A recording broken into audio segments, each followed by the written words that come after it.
Hello to all the lovely, studious and working students out there.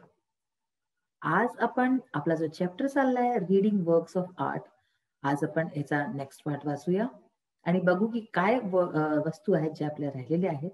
तर चला आपण without wasting our time we will start reading works of art. So students, आपण last session मध्ये आपण आतापर्यंत वाचलं आहे की कशा प्रकारे जी गोंद आर्ट आहे त्याच्या बाबतीत विभिन्न गोष्टी, की ट्रायबल आर्ट आहे आणि तिथले लोक कुठे कुठे आहेत, भारतात कुठे कुठे बसलेले आहेत, मध्य प्रदेश, महाराष्ट्र आणि विविध जागी, आणि त्यांची लँग्वेज काय आहे आणि ते किती जुने आहेत, थाउजंड्स ऑफ इयर्स पासून ते इथे राहतात आहेत.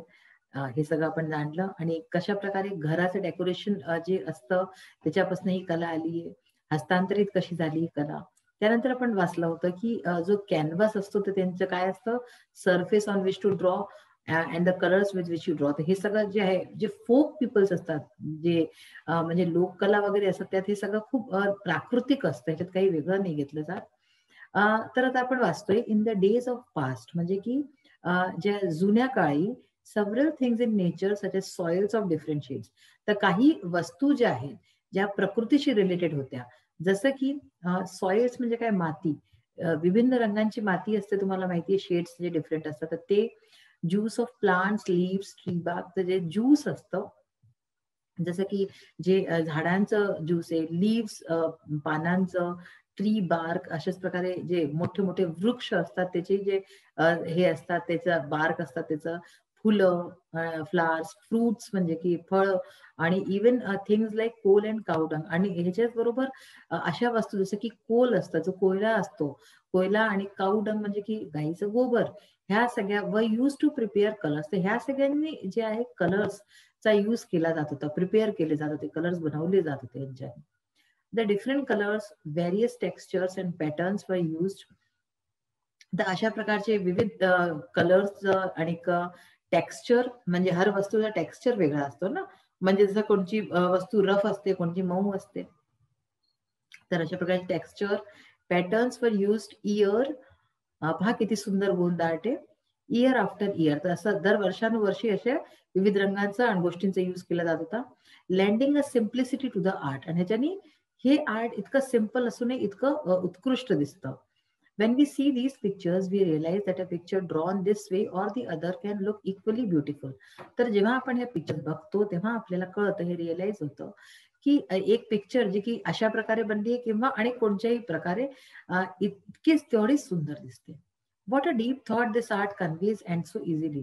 तर किती हा डीप थॉट आहे, किती सुंदर विचार आहे, जे की ही वाली जी आर्ट आहे, ही जी कला आहे, किती इझिली, किती आसानीने सांगून देते. In the Gond style of art, we see that the outlines may vary a little from artist to artist. तर आपण या आर्ट मध्ये बघतो, गोंद आर्ट मध्ये, की जे आउटलाईन्स म्हणजे जे बाहेरचे जे हे असतात, आउटलाईन्स म्हणजे माहिती असेल तुम्हाला, तर त्या व्हॅरी करतात, त्या डिफरंट असतात, आर्टिस्ट वरती डिपेंड करतं ते. But the designs that fill it make the whole picture look lively and attractive. पण जे डिझाईन्स त्याच्या आत ज्या बनतात त्याच्या कारणाने ते लाईव्हली, जिवंत बनून जातात आणि अगदी खूप सुंदर आकर्षक असतात. पहा किती सुंदर डिझाईन आहे, किती सुंदर कला आहे. The designs include simple textures achieved using dots, straight line. तर जर पाहाल तुम्ही डिझाईन तर अगदी सिम्पल आहे, लाईन्स आहेत, डॉट्स आहेत, किंवा dotted lines, curvy shapes. Curvy shapes याच्यात काय बनवलं गेलंय, म्हणजे की तुम्ही याला घोडा बनवू शकता, जिराफ बनवू शकता ना.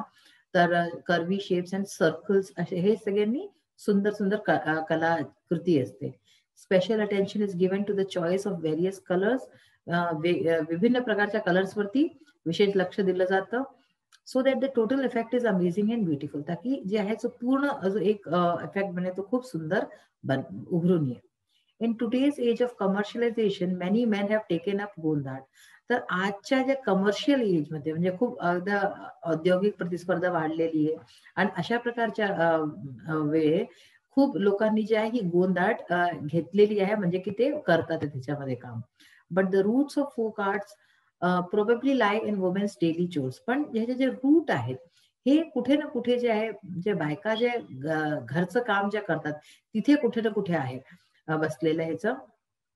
लाईक क्लिनिंग, तर daily chores like cleaning and decorating the house, जे की रोजचे कामं असतात, जसं की घरचं साफसफाई आहे आणि घरला सुंदरता वाढवायचं. डेकोरेट करणं म्हणजे काय असतं, आपण जे काही त्यात सुंदरता करतो घराला. डीलिंग विथ नॅचरल कलर्स, आणि ते जे आहे नॅचरल कलर्सच्या द्वारे in the course of cooking and in their leisure time activities. तर कुकिंग करताना किंवा लेजर टाईम म्हणजे आपण आपले जे फ्री टाईमला ऍक्टिव्हिटीज करतो तेव्हा हे सगळं जे बायका जे करतात त्याच्यामध्ये हे सगळं बसलेलं आहे. हे फोक आर्टचं जे सार आहे. तर आभा भागवत यांनी लिहिलेली हे जे आहे एसे टाईप होतं. खूप सुंदर होतं आणि आपल्याला खूप जानकारी मिळाली ह्याच्याबद्दल. आता बघा, we will see the English workshop. Question number 2 आपला आहे, complete the following diagram. Characteristic features of Raza's painting. पहा, आपण रजाची पेंटिंगच्या बाबतीत आपण वाचून चुकलोय सगळं. आता तिथे काही कॅरेक्टरिस्टिक्स म्हणजे काही विशेषता दिल्या आहेत त्याच्या पेंटिंग्सला घेऊन. 4 प्रकारच्या: सिम्पल, स्ट्रायकिंग, कॅप्टिवेटिंग आणि कलर्स. तर सिम्पलचा मध्ये काय होईल, सिम्पल जॉमेट्रिक शेप्स राहत होते त्यांचे. जितके तुम्ही ड्रॉइंग्स पाहिले त्यांचे पेंटिंग्स, तर त्यात सिम्पल जॉमेट्रिक, साध्या एकदम जॉमेट्रिक शेप्स राहत होते. मग आहे स्ट्रायकिंग काय राहत होतं, स्ट्रायकिंग कलर कॉम्बिनेशन. जो रंगांचा जो त्यांचा जो खेळ होता तो खूप सुंदर होता, तो अगदी डोळ्यांना खूप छान वाटत होता. So striking colour combination. Third आहे कॅप्टिवेटिंग कंपोजिशन्स. सो आपण हे सगळे शब्द जर वाचायला जाऊ तर हे सगळे आपल्याला मिळून जातील खूप आसानीने. Captivating compositions.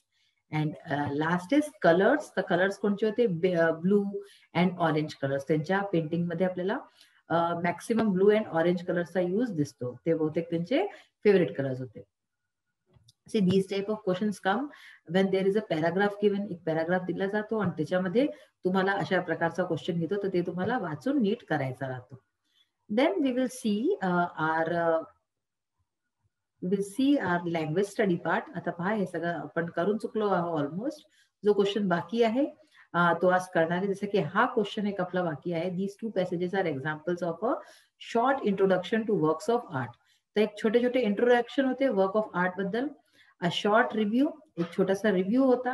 They cover the following points. तर आपण जे आता वाचलं ह्याच्यामध्ये कोणते पॉइंट्स घेतले गेले होते बघा. Name of the creator, the theme और सब्जेक्ट मॅटर, म्हणजे की ज्यांनी बनवलं त्याचं नाव, थीम काय राहत होतं, सब्जेक्ट मॅटर काय आहे, टाइप्स ऑफ आर्ट आपण पाहिले, इंडिव्हिज्युअल स्टाईल त्यांची, इट्स इफेक्ट ऑन व्ह्युअर्स वरती त्याचा काय इफेक्ट आहे, presentation techniques, message or interpretation. आता बघा, असंच प्रश्न केलाय, what points will you include if you had to review a book or film or a play. तर तुम्ही कोणते पॉइंट्स इन्क्लूड कराल जर तुम्हाला कोणत्या बुकचं, फिल्मचं किंवा प्लेचं रिव्ह्यू करायला म्हटलं जाईल, तर ते पॉइंट्स लिहायचे आणि त्याच्यानंतर एका बुक किंवा फिल्मचा आपल्याला रिव्ह्यू द्यायचा आहे शॉर्ट मध्ये. आता बघा, हे आपण आता पुढे करूया. लँग्वेज स्टडी पार्ट बघा. You know that an adverb is a word that tells us something more about a verb. तर तुम्हाला माहिती आहे की ऍडवर्ब हा काय असतो, एक वर्ड असतो जो की आपल्याला वर्बच्या बाबतीत आणि जास्त माहिती देतो. ठीक आहे. And adjective, another adverb. ठीक आहे. About a verb and adjective किंवा अनदर ऍडवर्ब. तर ऍडवर्ब जे आहे वर्बच्या, ऍडजेक्टिव्हच्या किंवा दुसऱ्या ऍडवर्बच्या बाबतीत जास्ती माहिती देतं. It can give us information about the place, time, manner etcetera. आणि अशाच प्रकारे ते इन्फॉर्मेशन आपल्याला कसली देतं, प्लेस म्हणजे जागा, वेळ, मॅनर म्हणजे कशा प्रकारे होतं हे सगळ्याची पण आपल्याला इन्फॉर्मेशन देतं, जानकारी देतं. Of the action denoted by the verb. Verb द्वारा जे काम केलं जाते त्याचं जे आहे हे सगळं सांगतं. For example, here tells us a place. आता एक्झाम्पल दाखवतो ते हिअर. आपण जर कोणत्या सेंटेन्स मध्ये हिअर शब्दाचा यूज करू तर ते काय दाखवतो, प्लेस म्हणजे जागा. Now gives us information about time. Now म्हणजे काय असतं, time. I will eat now, तर म्हणजे की मी आता खाईन. ठीक आहे. तर ईट वर्ब आहे आणि नाव हा ऍडवर्ब आहे. अशाच प्रकारे हिअर, तर हिअरचंही कोणतं सेंटेन्स अशा प्रकारे बनवून बघा. Fast gives us information about manner. He runs fast, तर म्हणजे की तो तेज धावतो. तर रन्स वर्ब आहे आणि फास्ट हा ऍडवर्ब आहे. तर कसा धावतो, मॅनर सांगतोय हा, कसा प्रकारे how. In the same way, an adverb clause is a group of words that can also tell us something about place, time, manner, etc. अशाच प्रकारे adverb clause जो असतो तो पण जो काय असतो, ग्रुप ऑफ वर्ड्स असतो आणि तो काही आपल्याला जागाचा, वेळेचा किंवा मॅनरचा बाबतीत सांगतो. Of the action denoted by the verb, जे वर्ब बरोबर ऍक्शन होत आहे. आता बघा इथे काही एक्झाम्पल्स दिलेत आणि आपल्याला अशाच प्रकारचे अनेक सेंटेन्सेस बनवायचे. प्लेसच्या बाबतीत बघा, you may sit wherever you like. तर वेर एव्हर म्हणजे कुठेही, तर ही जागा सांगतं ते की तू बसू शकतो जिथेही कुठे तुला आवडेल. I entered the school when the bell was ringing. When म्हणजे काय झालं, टाइम, वेळ सांगताय. तर मी शाळेत आले जेव्हा बेल रिंग करत होती, जेव्हा बेल वाजत होती. आता मॅनर म्हणजे कसं, हाऊ, हे हाऊचं उत्तर देतं. I love my country like a true Indian should. How do you love your country? तर like a true Indian should. तर मी आपल्या देशाला प्रेम करते जसं की कोणताही खरा इंडियन करेल. आता आपण जे आहे याचा नेक्स्ट पार्ट बघूया.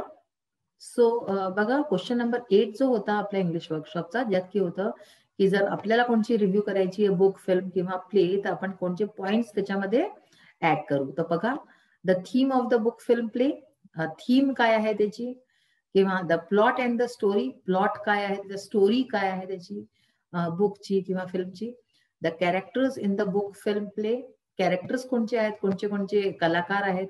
कलाकार इन द सेन्स की त्याचे कॅरेक्टर्स जे असतात म्हणजे जे किरदार असतात.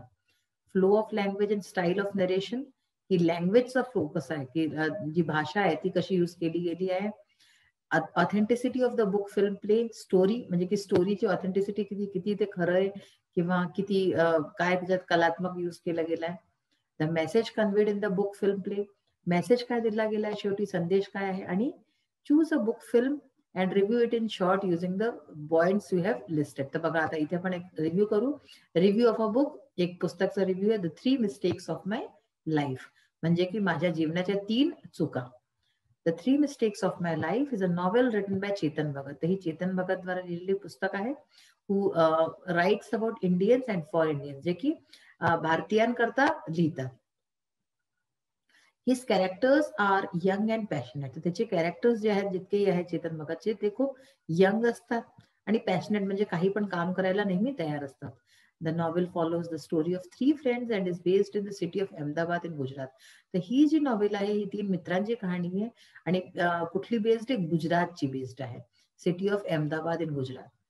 Govind Jat Patel is an ordinary guy with whom anybody can relate. तर ही जो हिरो आहे मेन सेंट्रल, त्याचं नाव आहे गोविंद जाट पटेल, जो की एक साधारणसा माणूस आहे ज्याच्याशी की कोणी पण रिलेट करू शकतं. Being a Gujarati, his ambition is to become a businessman. तो गुजराती आहे आणि त्याचं जे आहे व्यापारी बनायचं, त्याला एक बिझनेसमॅन, सफल बिझनेसमॅन बनायचं आहे. His friend is Omi, who is the son of a Hindu priest of a local temple. तर त्याचा मित्र आहे ओमी नावाचा आणि तो जे आहे हिंदू एक जे प्रीस्ट म्हणजे जे पुजारी आहे का मंदिरमध्ये, त्यांचा मुलगा आहे तो. He is confused about his religious views. तर तो आपल्या रिलिजियस व्ह्यूज म्हणजे धार्मिक जे विचार आहे त्याच्यामध्ये थोडासा कन्फ्यूज आहे. Ishaan is a big cricket freak and patriot. तर ईशान जो आहे तो काय आहे, क्रिकेट फ्रीक आहे, म्हणजे की त्याला क्रिकेट खूप आवडतं आणि अशाच प्रकारे पेट्रियट पण आहे, तो तेवढाच देशभक्तही आहे. He was the best cricketer in his locality and school. तर तो आपल्या जागेचा बेस्ट क्रिकेटर आहे, खूप छान क्रिकेट खेळतो. He helps Govind's business by organising daily cricket coaching camps. तर तो गोविंदची हेल्प करतो नेहमी अशा प्रकारचे क्रिकेटचे कोचिंग कॅम्प्स लावून आणि त्याला त्याच्या बिझनेसमध्ये त्याला हेल्प करतो. The whole story revolves around Govind. तर पूर्ण जी कहाणी आहे ती गोविंदच्या इर्द गिर्द घुमते अँड हिज फ्रेंड्स, आणि त्याचे जे मित्र आहेत त्यांच्या इर्द गिर्द घुमते. And the 3 mistakes he made, आणि जे 3 चुका तो करतो हे सगळ्याच्या बाबतीत आहे. It is a pop fiction of lightest, laziest sort which tackles some serious real life issues and incidents. तर बघा ही जी कहाणी आहे ही खूप समसामयिक आहे, आजकालच्या टाइमची आहे, ज्याशी की लोक अगदी आरामाने रिलेट करू शकतात. एकदम रिअल लाईफ आहे आणि जे इश्यूज घेतले आहेत, जे मुद्दे उठवले आहेत ते सुद्धा आजकालचे इश्यूज आहेत आणि इन्सिडेंट्स पण तसेच आहेत, जे घटनाक्रम आहे. It is written simply and has the quality that makes one want to read the book in one sitting.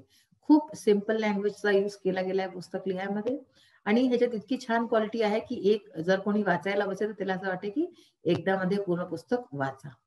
The target audience of the book is the young generation. एक audience म्हणजे की जे वाचेल आहे अशा प्रकारचं टार्गेट कोण आहे, की जे यंग जनरेशन, जे नवे तरुण जे मुलं मुली आहेत ते जे टार्गेट आहेत audience. It is based on fun. पुस्तक कशावरती बेस आहे, fun, emotion and pace to turn it into a full potential best seller. तर अशा प्रकारे ही एक छान बेस्ट सेलर राहून चुकलेली आहे पुस्तक आपल्या वेळेची, जेव्हा ही आली होती तेव्हा. तर खूप सुंदर पुस्तके वाचण्यासारखी. नेक्स्ट बघा, लँग्वेज स्टडीचा आपण पार्ट आता वाचला होता. Complete the sentence using your own ideas आपण पाहत होतो. फ्रेजेस मध्ये ऍडव्हर्बच्या you may sit next to Ishan, हा नेक्स्ट शब्द झाला. हा आपल्याला काय सांगतोय, प्लेस सांगतोय. मग I entered the school with my classmates, तर हे टाइम सांगतोय. I love my country more than you, की मी तुझ्यापेक्षा जास्त मी आपल्या कंट्रीला प्रेम करतो. अशा प्रकारे आपण कोणत्याही फ्रेजेसनी जे की ज्यांचं मिनिंगफुल असे अशा फ्रेजेसनी आपण युज करू शकतो आणि त्यांना फिल करायचं आपल्याला आयडियाजनी. तर आपला आजचा सेशन आपला इथेच फिनिश होतोय. आज आपण हा चॅप्टर पूर्ण केलेला आहे. नेक्स्ट सेशन मध्ये आपण परत भेटूया एका नवीन चॅप्टर बरोबर. Till then bye, have a nice day. Thank you.